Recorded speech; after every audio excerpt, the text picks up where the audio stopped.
Hello बच्चों, good morning.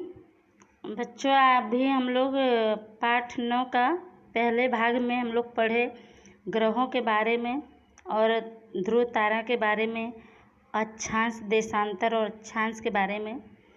आगे हम लोग पार्ट 2 में पाठ 9 का आगे का भाग पढ़ेंगे। चलिए पढ़ते हैं। अक्षवृत्त। अक्षवृत्त के बारे में क्या है उसके बारे में हम लोग पढ़ते हैं, जानकारी लेते हैं। पृथ्वी पर उत्तर अथवा दक्षिण गोलार्ध में विषुववृत्त से समान कोणीय अंतर पर मिले स्थानों को जोड़ने वाली पूर्व पश्चिम लगातार सतत यानी लगातार होता है वृत्त को अक्षवृत्त कहते हैं।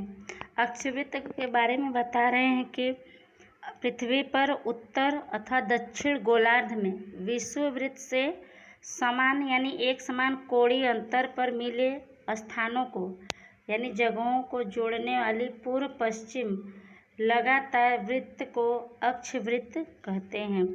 वृत्त का और कोण बना है, यहाँ पे देख सकते हैं वृत्त और कोण चित्र में दिया गया है। उत्तरी ध्रुव, पश्चिमी देशांतर, पूर्वी देशांतर, दक्षिणी ध्रुव, यहाँ पे चित्रों के द्वारा समझाया गया है। चलिए देशांतर के बारे में हम लोग पढ़ते हैं। पृथ्वी के गोले यानी ग्लोब पर खींची गई खड़ी काल्पनिक रेखाओं को देशांतर रेखाएं कहा जाता है। देशांतर रेखाएं ध्रुवों पर एक दूसरे से मिलती हैं। ध्रुवों की तरफ जाने पर ये रेखाएं एक दूसरे के नज़दीक आती जाती हैं। देशांतर वृत्त की कुल संख्या 360 है, जिसमें 0 अंश देशांतर और 180 अंश देशांतर महत्वपूर्ण है। इसमें बता रहे हैं कि पृथ्वी के गोले, जिसको ग्लोब बोलते, पृथ्वी के आकार का बनाया गया है ग्लोब, उस पर जो खींची गई खड़ी रेखाएं, खड़ी का मतलब जो सीधी रेखाएं खींची गई, उन रेखाओं को देशांतर रेखा कहा जाता है। देशांतर रेखाएं ध्रुवों पर एक दूसरे से मिलती हैं।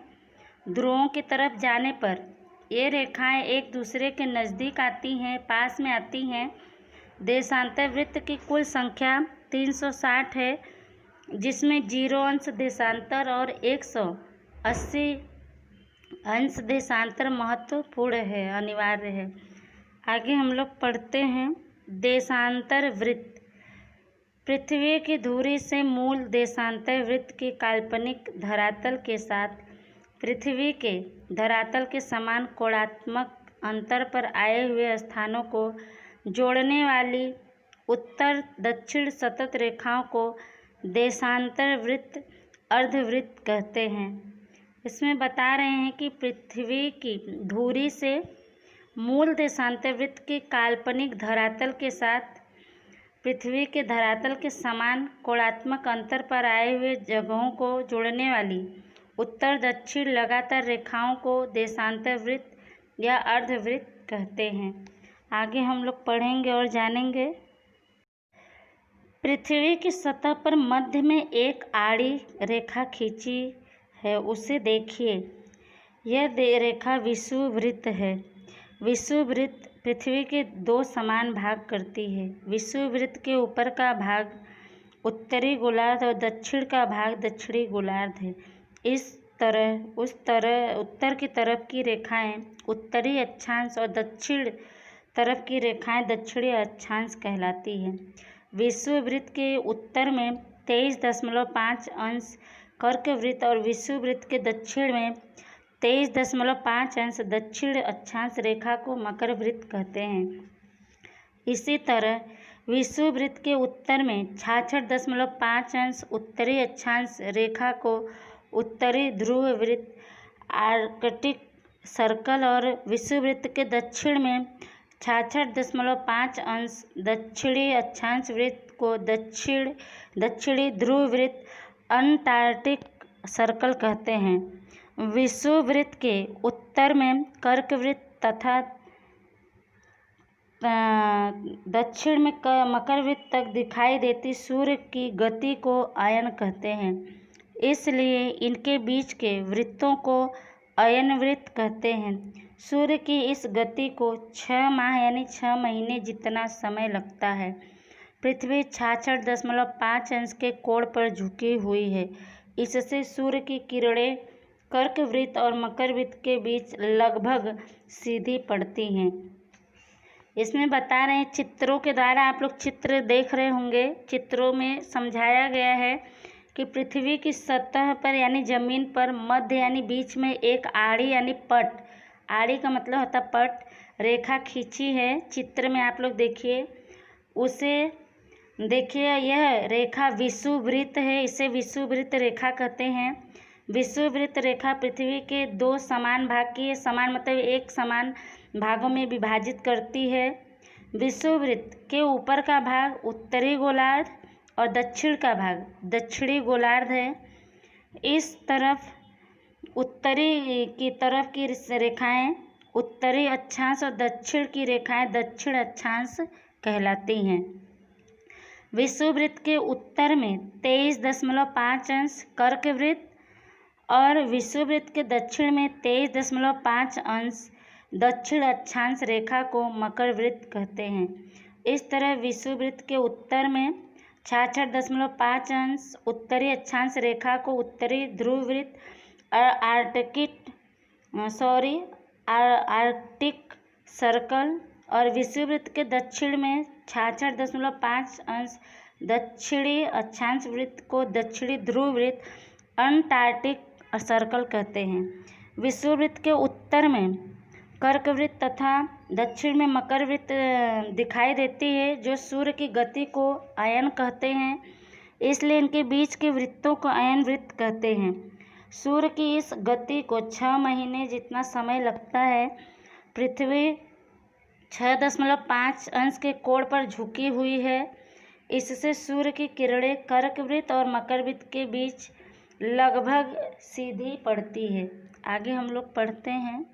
इतना जाने 23.5 अंश को 23 डिग्री और 30 मिनट के रूप में पढ़ा जाता है। इसमें बता रहे हैं कि 23.5 अंश को 23 डिग्री और 30 मिनट के रूप में पढ़ा जाता है। इसे संक्षिप्त में 23.5 अंश कहते हैं। आगे हम लोग पढ़ते हैं। बच्चों, यहाँ पे चित्र दिया गया है अयन वृत्त। यहाँ पे चित्र के द्वारा समझाया गया है कि उत्तरी ध्रुव 90 अंश के अक्षांश पर उत्तर में और नीचे दक्षिणी ध्रुव 90 अंश दक्षिण अक्षांश पर।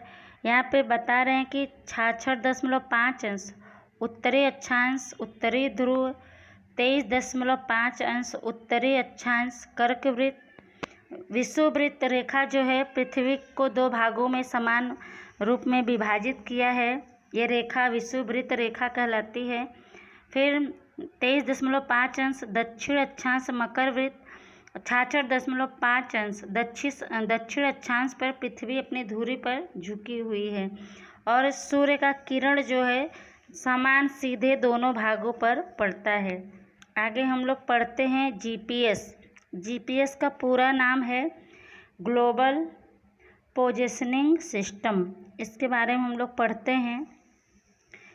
ग्लोबल पोजिशनिंग सिस्टम द्वारा मोबाइल फ़ोन और गूगल अर्थ के माध्यम से हमें किसी भी स्थान के अक्षांश और देशांतर की जानकारी मिलती है। इंटरनेट की सेवा सुविधा वाले मोबाइल द्वारा हम किसी भी स्थान के अक्षांश और देशांतर मिल सकते हैं। वर्तमान में तो इस सिस्टम द्वारा अक्षांश देशांतर खूब आसानी से जान सकते हैं। करें जीपीएस, जिसे ग्लोबल पोजिशनिंग सिस्टम कहते हैं। ग्लोबल पोजिशनिंग सिस्टम द्वारा मोबाइल फ़ोन और गूगल अर्थ के जरिए से हमें किसी भी जगह के अक्षांश और देशांतर की जानकारी सूचना मिलती है। इंटरनेट की सेवा वाले मोबाइल द्वारा हम किसी भी स्थान के अक्षांश और देशांतर को जान सकते हैं, ढूंढ सकते हैं।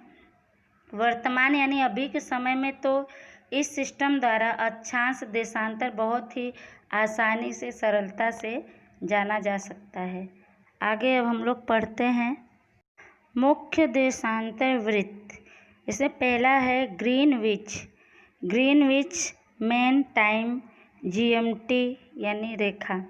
इसके बारे में पढ़ते हैं। ग्रीनविच रेखा के बारे में इंग्लैंड के ग्रीनविच शहर से गुजरती 0 अंश देशांतर वृत्त को ग्रीनविच रेखा कहते हैं। ग्रीनविच रेखा पृथ्वी को पूर्व और पश्चिम दो भागों में बांटती है, जो पूर्व गोलार्ध और पश्चिम गोलार्ध के रूप में पहचाने जाते हैं।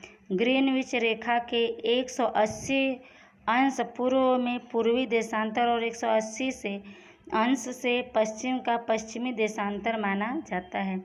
ग्रीनविच रेखा के बारे में बता रहे हैं कि इंग्लैंड के ग्रीनविच शहर से गुजरती 0 अंश देशांतर वृत्त को ग्रीनविच रेखा कहते हैं। ग्रीनविच रेखा पृथ्वी को पूर्व और पश्चिम दो भागों में विभाजित करती है, जो पूर्व गोलार्ध और पश्चिम गोलार्ध के रूप में पहचानी जाती है।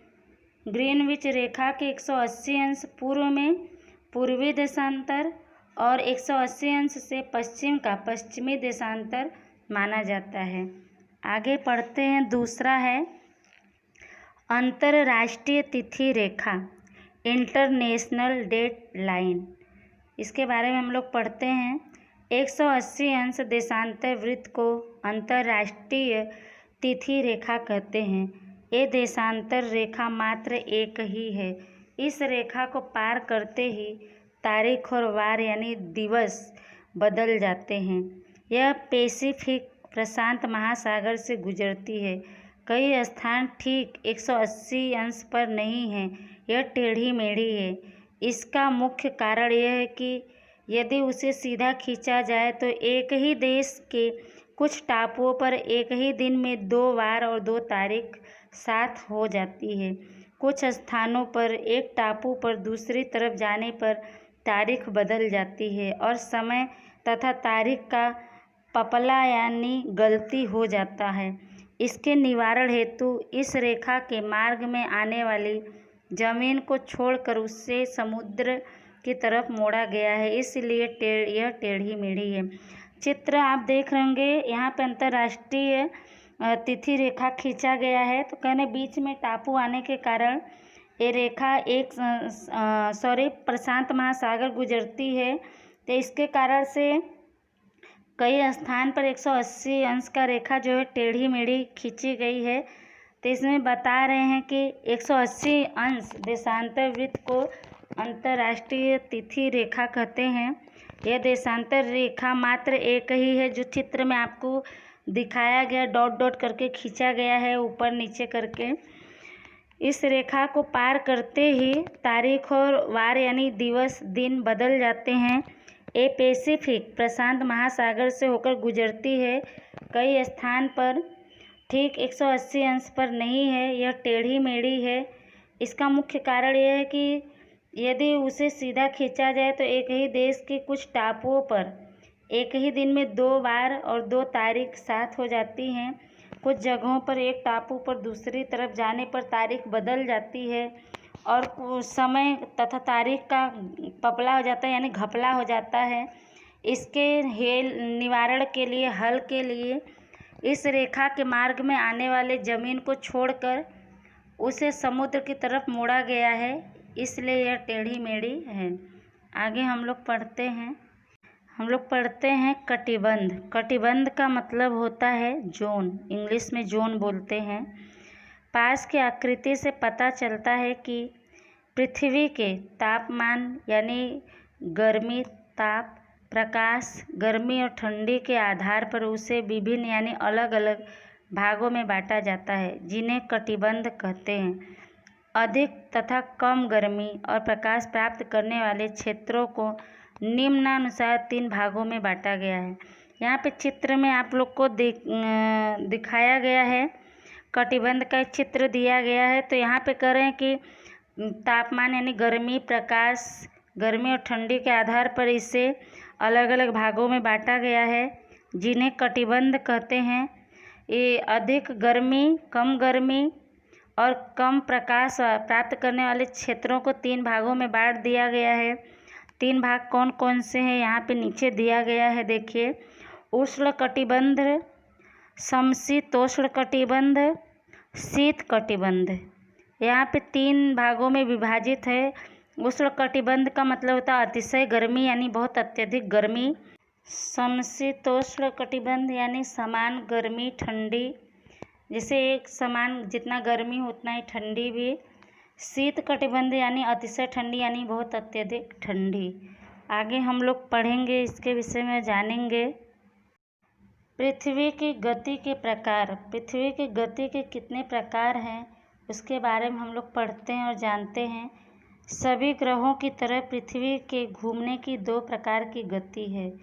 पहला है परिभ्रमण, रोटेशन। इसके बारे में हम लोग पढ़ते हैं परिभ्रमण के बारे में। जैसे लट्टू अपनी धुरी पर घूमता है, उसी तरह से पृथ्वी अपनी धुरी पर पश्चिम से पूर्व दिशा में घूमती है। पृथ्वी के इस गोल चक्कर लगाने की गति यानी रफ्तार को दैनिक यानी रोज की गति यानी रफ्तार कहते हैं, जिसे परिभ्रमण भी कहते हैं। पृथ्वी विषुववृत्त पर प्रति घंटे 1670 किलोमीटर की तीव्रता से एक चक्कर पूर्ण करती है। इस चक्कर को पूरा करने में 24 घंटे लगते हैं। पृथ्वी का नारंगी जैसा गोल आकार बनाने में इस गति ने महत्वपूर्ण भूमिका निभाई है। इसमें करें कि पृथ्वी की गति करने की, चलने की, रफ्तार करने की 2 प्रकार की गति है। पहला है परिभ्रमण, जिसे रोटेशन कहते हैं इंग्लिश में। करें जैसे लट्टू घूमता है तो अपनी धुरी पर एक ही जगह पर घूमता रहता है, उसी तरह से पृथ्वी अपनी धुरी पर पश्चिम से पूर्व की दिशा में घूमती है। पृथ्वी के इस गोल चक्कर लगाने की गति रफ्तार को दैनिक यानी रोज की गति कहते हैं, जिसे परिभ्रमण भी कहते हैं। पृथ्वी विषुववृत्त पर प्रति घंटे यानी हर घंटे 1670 किलोमीटर की तीव्रता यानी रफ्तार से एक चक्कर पूरा करती है। इस चक्कर को पूरा करने में 24 घंटे लगते हैं। पृथ्वी का नारंगी जैसा गोल आकार यानी बनावट बनाने में इस गति ने महत्वपूर्ण भूमिका यानी रोल निभाई है, पूरा किया है। आगे पढ़ते हैं। दूसरा है परिक्रमण, रेवोलेशन। परिक्रमण के बारे में पढ़ते हैं। पृथ्वी अपनी धुरी पर चक्कर लगाने के साथ साथ सूर्य के चारों ओर परिक्रमा करती है। ये परिक्रमा पूरी करने में पृथ्वी को लगभग 365 दिन लगते हैं। इस समयांतर को हम एक वर्ष कहते हैं। आकाश में पृथ्वी का सूर्य को चक्कर लगाने का एक काल्पनिक मार्ग निश्चित हुआ है, जो कक्षा ऑर्बिट के रूप में पहचाना जाता है। इसके साथ पृथ्वी गोलाकार नहीं, लंब गोलाकार अंडाकार कक्षा में घूमती है। वर्ष भर सूर्य और पृथ्वी के बीच का अंतर समान नहीं होता। पृथ्वी अपनी धुरी पर 23.5 अंश और कक्षा के साथ 66.5 अंश का कोण बनाकर घूमती है। पृथ्वी के इस धुरी नमन के कारण ऋतुएं बनती हैं और दिन रात छोटे बड़े होते हैं। परिक्रमण के बारे में बता रहे हैं कि पृथ्वी अपनी धुरी पर चक्कर लगाने के साथ साथ सूर्य के चारों ओर परिक्रमा करती है यानी घूमती है। यह परिक्रमा पूरी करने में पृथ्वी को लगभग 365 दिन लगते हैं। इस समयांतर यानी समय के अंतर को हम एक वर्ष कहते हैं। अवकाश यानी आकाश में पृथ्वी का सूर्य को चक्कर लगाने का एक काल्पनिक मार्ग यानी रास्ता निश्चित हुआ है, जो कक्षा ऑर्बिट के रूप में पहचाना जाता है। इसके साथ पृथ्वी गोलाकार नहीं, लंब गोलाकार यानी अंडा के आकार का कक्षा में घूमती है। पूरा साल सूर्य और पृथ्वी के बीच का जो अंतर है वो एक समान नहीं रहता है। पृथ्वी अपनी धुरी पर 23.5 अंश और कक्षा के साथ 66.5 अंश का कोण बनाकर घूमती है। पृथ्वी के इस धुरी नमन के कारण ही मौसम बनती है और दिन रात छोटे बड़े होते हैं। आगे पढ़ते हैं। दिन रात। पृथ्वी की दैनिक गति के कारण दिन रात होते हैं। पृथ्वी का अपनी धुरी पर झुके होने तथा गोल होने से उसके आधे भाग पर ही सूर्य का प्रकाश पड़ता है और आधे भाग पर अंधेरा रहता है। यदि पृथ्वी घूमती नहीं तो उसके एक तरफ अंधेरा और एक तरफ प्रकाश होता, परंतु ऐसा नहीं होता। कह रहे हैं कि पृथ्वी की दैनिक यानी रोज के घूमने के कारण दिन रात होते हैं। पृथ्वी का अपनी धुरी पर झुके होने तथा गोल होने से उसके आधे भाग पर ही सूर्य का प्रकाश पड़ता है और आधे भाग पर अंधेरा रहता है। यदि पृथ्वी घूमती नहीं तो उसके एक तरफ अंधेरा और एक तरफ प्रकाश होता, लेकिन ऐसा नहीं होता। आगे हम लोग पढ़ते हैं। इस तरह पृथ्वी का प्रत्येक स्थान 24 घंटों में उजाले में से अंधेरे और अंधेरे में से फिर उजाले में आता है, जिससे पृथ्वी के प्रत्येक स्थान पर सुबह, दोपहर और शाम होती है। पृथ्वी के धुरी नमन के कारण दिन रात की लंबाई में परिवर्तन होता है। कह रहे हैं पृथ्वी के घूमने के कारण पृथ्वी के 24 घंटे में उजाले में से अंधेरे और अंधेरे में से उजाले में आती है पृथ्वी, जिससे पृथ्वी के हर एक स्थान पर सुबह, दोपहर और शाम होती है। पृथ्वी के घूमने के कारण दिन रात की लंबाई में परिवर्तन यानी बदलाव होता है। यहाँ दिन रात दिया गया है, चित्रों के द्वारा समझाया गया है। जिस भाग पर सूर्य का प्रकाश पड़ता है उस भाग पे दिन होता है, जिस भाग पर सूर्य का प्रकाश नहीं पड़ता वहाँ पे रात होती है। तो पृथ्वी जैसे जैसे सूर्य के सामने आती जाती है वहाँ पे दिन होता जाता है, और जैसे जैसे सूर्य के सामने से दूर होती जाती है वहाँ पे रात होता है। जहाँ पे सूर्य का प्रकाश नहीं पड़ता वहाँ पे रात होता है, जिस भाग पर सूर्य का प्रकाश पड़ता है वहाँ पे दिन होता है। आगे हम लोग पढ़ते हैं। 21 जून को कर्क वृत्त और 22 दिसंबर को मकर वृत्त पर सूर्य की किरणें एकदम सीधी पड़ती हैं। जहाँ सूर्य की किरण सीधी पड़ती है वहाँ और उसके आसपास के क्षेत्रों में दिन लंबे और रात छोटी होती है। जहाँ सूर्य की किरणें तिरछी पड़ती हैं वहाँ दिन छोटे और रात लंबी होती है। जबकि 21 मार्च और 23 सितंबर को रात और दिन समान होते हैं। इसमें बता रहे हैं कि 21 जून को कर्क वृत्त और 22 दिसंबर को मकर वृत्त पर सूर्य की किरणें एकदम सीधी पड़ती हैं। जहाँ सूर्य की किरणें सीधी पड़ती हैं वहाँ और उसके आसपास के क्षेत्रों में दिन लंबे और रात छोटी होती है। जहाँ सूर्य की किरणें तिरछी पड़ती हैं वहाँ दिन छोटे और रात लंबी होती है। जबकि 21 मार्च और 23 सितंबर को रात और दिन दोनों बराबर होते हैं, एक समान होते हैं। आगे हम लोग पढ़ेंगे। यहाँ पे देखिए चित्र दिया गया है। उत्तरी गोलार्ध में लंबे छोटे दिन रात। यहाँ चित्रों के द्वारा समझाया गया कब दिन छोटा होता है, कब रात छोटी होती है, दिन रात कैसे होते। 21 जून लंबा दिन, 22 दिसंबर छोटा दिन, दिन रात एक समान। 21 मार्च को 23 सितंबर दिन रात समान। तो यहाँ चित्रों के द्वारा समझाया गया है कि कैसे कब दिन रात बड़े छोटे होते हैं। आगे हम लोग पढ़ते हैं ऋतुएं यानी मौसम कैसे बनते हैं उसके बारे में हम लोग पढ़ते हैं। पृथ्वी के धुरी पर झुके होने के कारण उत्तरी ध्रुव और दक्षिणी ध्रुव क्रम से सूर्य के सामने आते हैं। सूर्य की किरणें विषुववृत्त के उत्तर तथा दक्षिण में सीधी पड़ती हैं। ऐसा होने से दिन रात में अंतर पड़ता है। इससे अधिक समय सूर्य प्रकाश प्राप्त करने वाले क्षेत्रों में गर्मी और कम समय सूर्य प्रकाश करने वाले क्षेत्रों में सर्दी अनुभव होती है। उसी समय दक्षिणी गोलार्ध में शीत ऋतु अनुभव होती है, जो मानव जीवन पर सीधा प्रभाव यानी असर डालती है।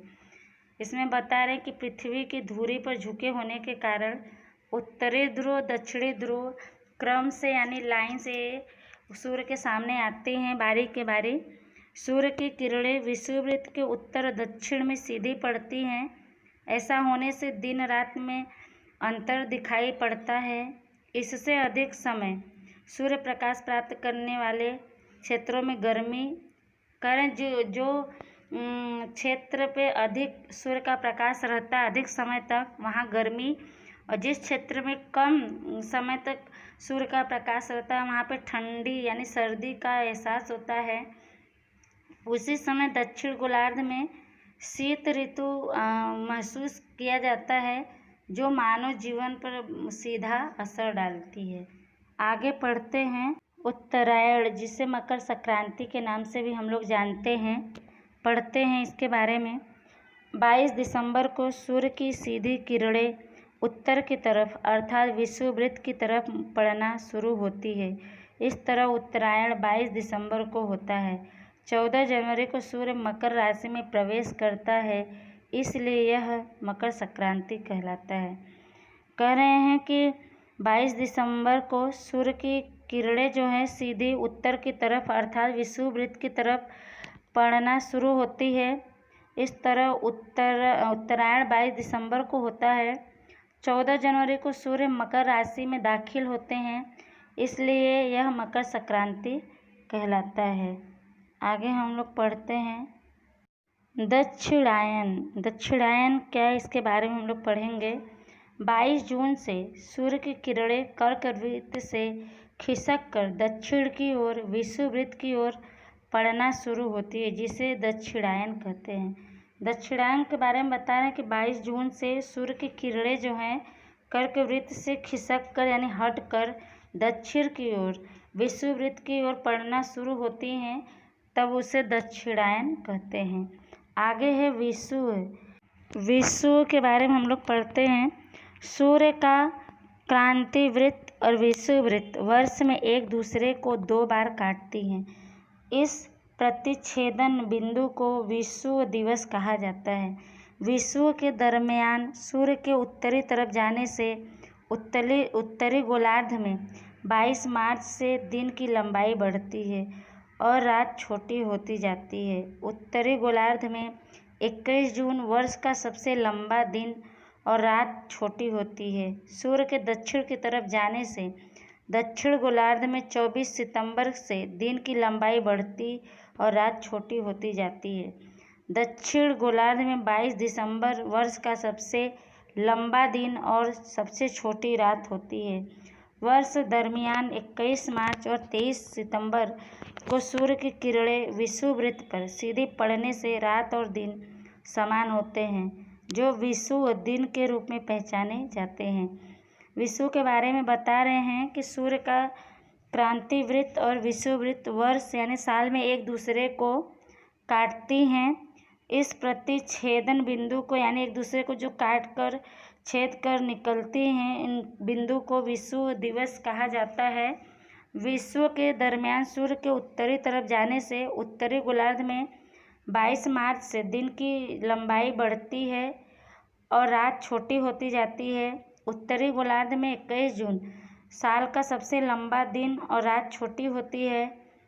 सूर्य के दक्षिण की तरफ जाने से दक्षिण गोलार्ध में 24 सितंबर से दिन की लंबाई यानी समय बढ़ती है और रात छोटी होती जाती है। दक्षिण गोलार्ध में 22 दिसंबर साल का सबसे लंबा दिन और सबसे छोटी रात होती है। वर्ष के समय में 21 मार्च और 23 सितंबर को सूर्य की किरणें विषुववृत्त पर सीधी पड़ने से रात और दिन समान होते हैं, एक बराबर होते हैं, जो विषुव दिन के रूप में पहचाने जाते हैं। आगे है लीप वर्ष, लीप ईयर। इसके बारे में हम लोग पढ़ते हैं। पृथ्वी का एक वर्ष अर्थात 365 दिन और 6 घंटे, परंतु चौथे भाग के दिन की गणना की समस्या हेतु 365 दिन का वर्ष गिना जाता है। बाकी बचे 6 घंटे प्रति 4 वर्ष में फरवरी महीने में एक दिन बढ़ाकर अर्थात 28 दिन के बदले में 29 दिन करके योग किया जाता है, वह लीप वर्ष कहलाता है।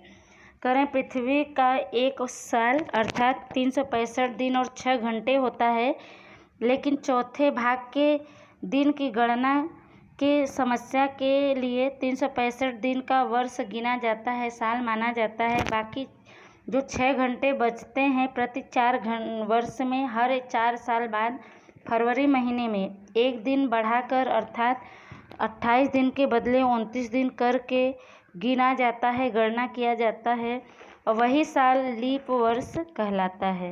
यानी कि जो जिस साल को फरवरी 29 का होता है वो लीप ईयर कहलाता है। हर 4 साल बाद ये लीप ईयर का साल आता है। आगे हम लोग पढ़ते हैं ग्रहण। ग्रहण के बारे में हम लोग पढ़ते हैं, इसे इलिप्स भी बोलते हैं। हमें सूर्य और चंद्र से प्रकाश मिलता है। सूर्य स्वयं प्रकाशित है और दहकता गोला है। चंद्र पर प्रकाशित है वह सूर्य के प्रकाश से प्रकाशित है। भिन्न भिन्न यानी अलग अलग दिवस पृथ्वी की तरफ प्रकाशित भाग दिखाई देता है। किसी कारण सूर्य का कुछ भाग दिखना बंद हो तब पूर्ण चंद्र का कुछ भाग न दिखाई दे, या कभी पूरा चंद्र दिखना बंद हो तब ग्रहण हुआ, ऐसा माना जाता है। इसमें कह रहे हैं कि ग्रहण के बारे में कि हमें सूर्य चंद्र से प्रकाश मिलता है। सूर्य स्वयं प्रकाशित है यानी अपने प्रकाश से प्रकाशित है और एक दहकता हुआ गोला है। सूर्य चंद्र पर प्रकाशित है यानी चंद्र दूसरे के प्रकाश से प्रकाशित है यानी सूर्य के प्रकाश से प्रकाशित है। वह सूर्य के प्रकाश से प्रकाशित है। भिन्न भिन्न यानी अलग अलग दिन पृथ्वी की तरफ से प्रकाशित भाग दिखाई देता है। किसी कारण सूर्य का कुछ भाग दिखना बंद हो तथा पूर्ण चंद्र का कुछ भाग दिखाई न दे, या कभी पूरा चंद्रमा ही दिखाई न देता हो, बंद हो, तब ग्रहण हो गया है, ऐसा माना जाता है कि आज चंद्र ग्रहण है। आगे पढ़ते हैं सूर्य ग्रहण, सोलर इक्लिप्स। इसके बारे में पढ़ते हैं सूर्य ग्रहण के बारे में। चंद्र पृथ्वी के सबसे नज़दीक है जो पृथ्वी के चारों ओर घूमता है। कभी वह घूमता हुआ सूर्य और पृथ्वी के बीच आ जाता है। इस समय चंद्र की परछाई के कारण सूर्य दिखना बंद हो जाता है। इस घटना को सूर्य ग्रहण कहते हैं। चंद्र सूर्य से छोटा होने के कारण सूर्य को संपूर्ण ढक नहीं सकता। इस कारण पूरी दुनिया में सूर्य ग्रहण एक साथ नहीं दिखाई देता। सूर्य ग्रहण अमावस्या को होता है, परंतु प्रत्येक अमावस्या को यह घटना नहीं घटती है। सूर्य ग्रहण के बारे में बता रहे हैं कि चंद्र पृथ्वी के सबसे पास है, जो पृथ्वी के चारों ओर घूमता रहता, चक्कर लगाता रहता है, और कभी वह घूमता घूमता सूर्य पृथ्वी के बीच में आ जाता है। तो इस समय चंद्रमा की जो परछाई है उस परछाई के कारण सूर्य दिखना बंद हो जाता है। इस घटना को सूर्य ग्रहण कहते हैं। लेकिन चंद्रमा सूर्य से छोटा है, उस कारण से सूर्य को पूरी तरह से नहीं ढक सकता, और यही कारण है कि पूरे दुनिया में, पूरे विश्व में सूर्य ग्रहण एक साथ नहीं होता है। सूर्य ग्रहण होता हुआ दिखाई नहीं देता है। सूर्य ग्रहण अमावस्या को होता है, लेकिन हर अमावस्या को यह घटना घटती नहीं है, यानी हर अमावस्या को सूर्य ग्रहण नहीं होता है। यह चित्र में दिखाया गया है, आप लोग देख भी रहे होंगे। सूर्य ग्रहण दिखाई देता है हो वह प्रदेश जहाँ पे सूर्य ग्रहण होता है, चित्रों के द्वारा दिखाया गया है कि कैसे चंद्रमा बीच में आ गए हैं। तो जिस भाग में चंद्रमा घूमते घूमते पृथ्वी और सूर्य के बीच में आ जाते हैं, वहाँ पे सूर्य का प्रकाश नहीं पड़ता है, तो ऐसे समय को सूर्य ग्रहण कहते हैं। आगे हम लोग पढ़ेंगे और जानेंगे चंद्र ग्रहण यानी लूनर इलिप्स। इसके चंद्र ग्रहण के बारे में हम लोग पढ़ेंगे। चंद्र को सूर्य से प्रकाश मिलता है, इसलिए चंद्र की तरफ जाने वाली सूर्य की किरणों के बीच पृथ्वी का अवरोध यानी रुकावट आए तो चंद्र के उतने भाग पर अंधकार रहता है। संक्षिप्त में पृथ्वी के कुछ भागों की परछाई चंद्रमा पर पड़ती है। यह भाग हमें दिखाई नहीं देता, जिसे चंद्र ग्रहण कहते हैं। ऐसी घटना पूनम की रात को ही होती है, परंतु प्रत्येक पूनम को नहीं होती। इसमें कह रहे हैं कि चंद्रमा को सूर्य से प्रकाश मिलता है, इसलिए चंद्र की तरफ आने वाली सूर्य की किरणों के बीच जब पृथ्वी रुकावट बन जाती है, पृथ्वी आ जाती है, तो उतने भाग पर चंद्रमा के अंधकार रहता है। संक्षिप्त में कहें तो पृथ्वी के कुछ भागों की परछाई चंद्रमा पर पड़ती है। यह भाग हमें दिखाई नहीं देता, जिसे हम चंद्र ग्रहण कहते हैं। ऐसी घटना पूनम की रात को घटता है, लेकिन हर पूनम की रात को ये घटना नहीं घटती, यानी हर पूनम की रात को चंद्र ग्रहण नहीं होता है।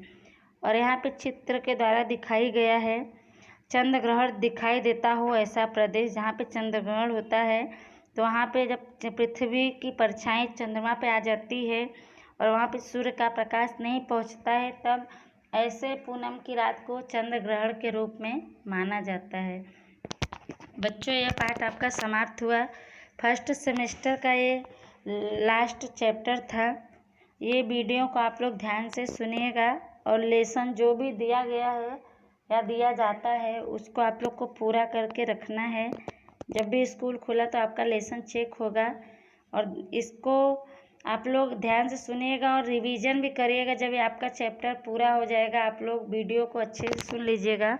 लेसन पूरा करने के बाद आप लोग को आपका जो पाठ पढ़ाया गया है उसका रिवीजन कर लेना है। तब तक के लिए धन्यवाद।